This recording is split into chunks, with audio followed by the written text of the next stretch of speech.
The easiest way to waste your life is very simple.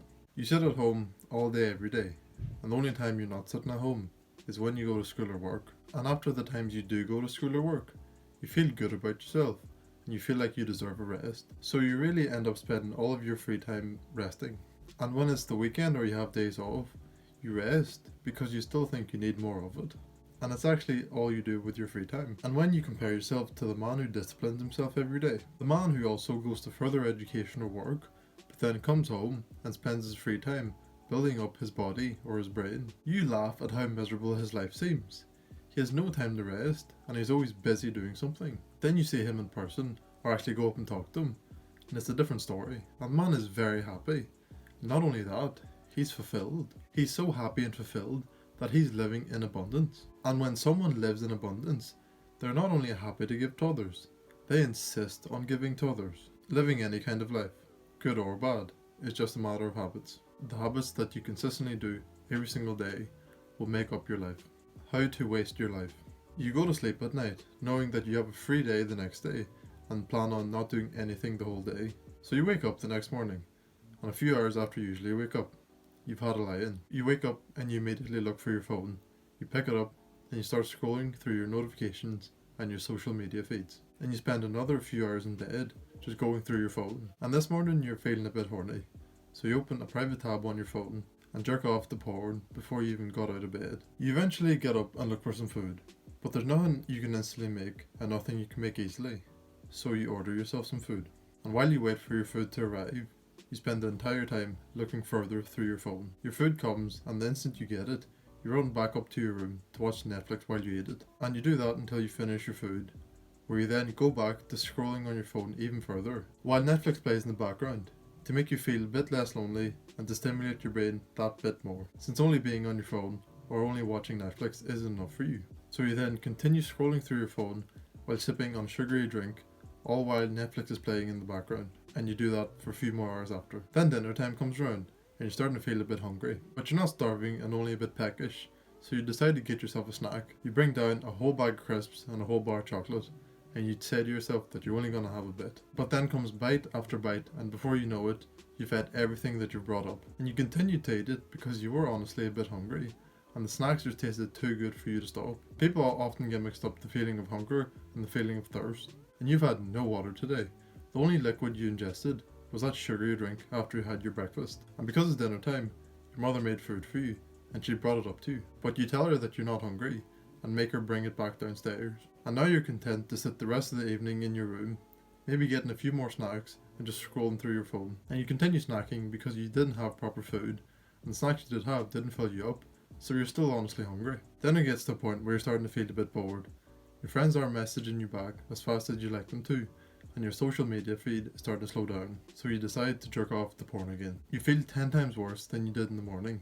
Your phone isn't giving you pleasure anymore, and the snacks aren't even tasting good anymore. But you continue doing all the same things that you've been doing since the morning, with the hopes that they become pleasurable again. It's just the same thing over and over and over again. Time is starting to move slower, and you want it just to hurry up so you can be done with the day. But you stay up late, trying to squeeze as much pleasure as you can out of the activities that you've been doing since the morning. You keep doing the same things over and over again until you're dead tired, to where you won't even bother to get up and brush your teeth. So then you put your phone under your pillow with the hopes of falling asleep, and then only after 5 minutes of tossing and turning, you can't bear the fact that your mind's quiet and it's not being overly stimulated, so you go back on your phone. You spend some more time on your phone before trying to fall asleep again, and you tell yourself that jerking off the porn one more time will help you sleep, so you jerk off for the third time in the day before eventually falling asleep. How to not waste your life. After a busy and productive day, you go to sleep at night knowing that you have a free day tomorrow. So you wake up the next morning, and you wake up at the same time that you do every morning. And you wake up and you realise you actually didn't sleep that well, and you're feeling a bit sluggish, but you still get out of bed. You honestly feel awful, but you put your clothes on and drag yourself to the bathroom. You get yourself ready for the morning before you step outside to get some fresh air, get sunlight to help wake you up further, and do some light exercise along with that. Then you go back inside, you journal, then you meditate. When you gratitude journal, you journal your goals for the day, the upcoming weeks, the upcoming months, and you dump everything that's on your mind onto your journal. And then you meditate to ground your emotions and clear your head from any intrusive thoughts. So you finish your morning ritual and you're ready to start the day. You go downstairs to get yourself some food, but there's nothing down there that you particularly like, nothing easy to make, nothing you can make instantly. But you know what food to eat to make you feel the best and make you feel the most energized. So you make yourself some food to give you energy, not to stimulate your taste buds. You then go back upstairs to eat your food while you read a book that is furthering your knowledge. You then finish your food, go downstairs and tidy up the mess you made, and also help tidy up the kitchen in general to help take the load off your mother. So you then go back upstairs to start working on your passion or your purpose that'll make you feel fulfilled in life.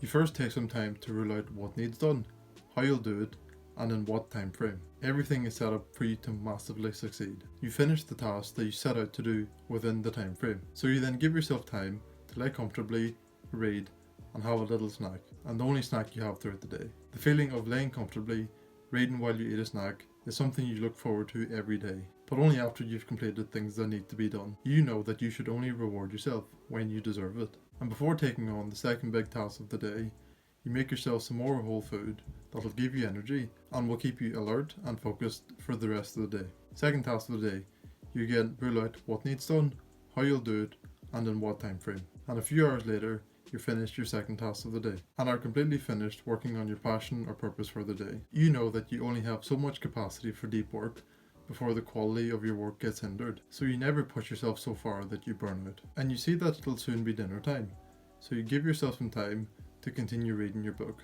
And before you go down to make food again, you go take your dog on a walk. Although you're tired, you know how much it means to your dog when you take him on a walk and how much he enjoys it. So you are very happy to take him on a walk every day. So you then come home from your walk and go to start making yourself some food. When you see that your mother decided to make you food and actually has some ready for you, and you are extremely grateful for the effort that she put in for you to make you that food.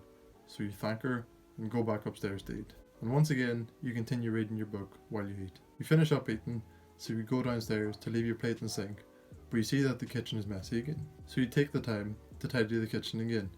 And although you're tired, you just want to lay down, you know how much it means to your mother, how much it helps her when you help her tidy the kitchen. And so you do that for her again. Now it's the evening time, and you've done everything that you set out to do, and you feel accomplished and fulfilled. So you spend some time in the evening doing some more reading, then taking some time to talk to your girlfriend. You listen with open ears as she tells you about your day, and she feels amazing when she feels heard by you. You then tell her about your day, and she's very proud of you. It's an amazing feeling when you feel the love from her. Then you finish up talking, get ready for bed, tell your girlfriend good night and that you love her, before peacefully falling asleep for a restful and regenerative night. And whether you think these scenarios is someone wasting their life, or isn't someone wasting their life? Tell me, which scenario would you rather live every single day?